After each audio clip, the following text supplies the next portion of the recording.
Bordeaux this weekend. First of all, I just wonder, what is the reaction in the camp? Because obviously you've had France in general has had a very difficult few days. How has it affected the build-up for you guys? Obviously it's really tragic what happened out there, and that they'll have a lot of kind of raw emotion involved in it. But for us, it hasn't been too different really. It's been a standard training week. We've had a quick reflection on kind of what went wrong up at Ospreys, and it's just about putting those kind of rights wrong and wrongs right. Sorry, and then just getting back into our style of play. We kind of stepped away from it a little bit up there, and started doing things that really we don't tend to do in games. So just get those bits right, and hopefully we can fly into this weekend.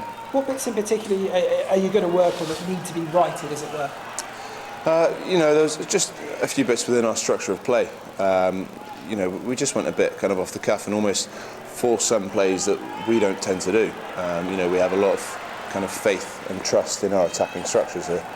If we stick to them and trust them and buy into them completely, we do tend to get the rewards. So at the weekend it was almost like we kind of forced extra things, kind of forced extra offloads that we don't tend to do, and forced extra passes that possibly weren't on. It's just a basic game of getting the simple things right, and if we do that really well and do our own jobs, we should come out with a result. Did that surprise you, bearing in mind it was such a big game and you played so well in the previous 3 games of the Premiership? It's tough to say if it was a surprise. You don't want to lose, really, do you? But it's more of, again, the same thing of we don't get the kind of individual performance factors right, you're not going to win a game.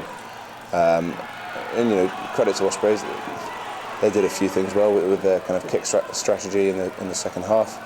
But bar that, it was a lot of individual errors that kind of let them in the game. If we can cut them out again, they've just come from forcing things that we don't tend to do. So if we can cut them out and stick to our roles, we should come out with a good performance and a good win. Talk about the rivalry, if there is one, between you and Luke Cowan-Dickey, because there's only one number 2 shirt and there's 2 very good number 2s vying for it, it seems. Yeah, credit to him, he's going really well this season, running around the pitch like a maniac. But it kind of, we push each other on, which is only kind of good for the starting shirt, and that competition again is the same throughout the whole team. There's always people vying for one shirt, and it's tough on selection, it's tough when the people aren't picked, but the fact that you're pushing each other through training, you're pushing each other in games, it's only going to up the levels of performance. He finished the end of the season last well, he had a good training camp with England, and he's come back and he's performing really well out there. So the battle's going to continue no doubt throughout the season, and it's not just between me and Luke, the other hookers there as well, pushing really hard. So it's going to be tough, no doubt, but hopefully it's going to all aid the performance levels. What areas of your game have you improved, do you think? Maybe not in response to it, but over the summer, and you thought, actually, that would make me a better player? To be honest with you, the summer was more a long, arduous summer of rehab after my operation, but I'd like to think that the scrum management side of things there's been a lot more onus. There's kind of being the more senior hooker now.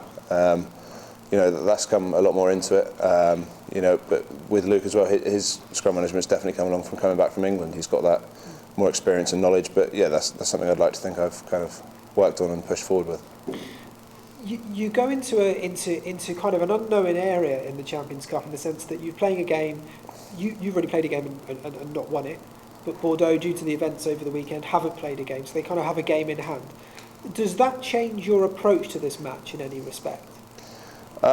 It can and it can't do. In one way of saying that Bordeaux will be extremely fresh because they haven't played, but then you can look at it and say, they might be a bit rusty because they haven't played.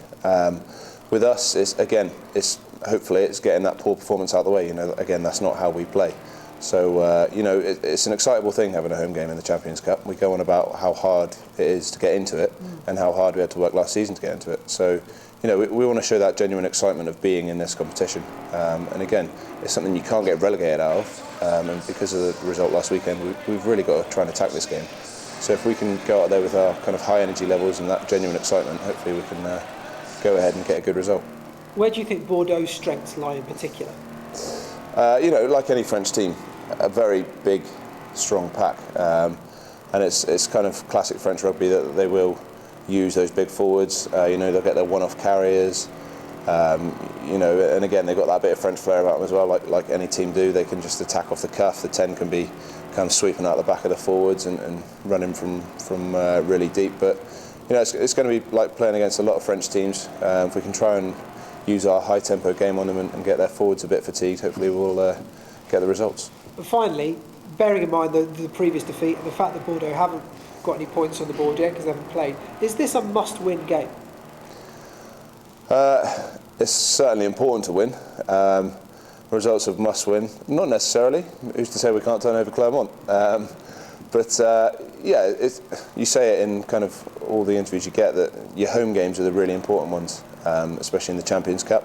If you can pick up points at home, anything you get on the road can be a bonus. So, we can put a bit of pressure on ourselves and say it's going to be a really important game, and it's definitely one that we would look to win.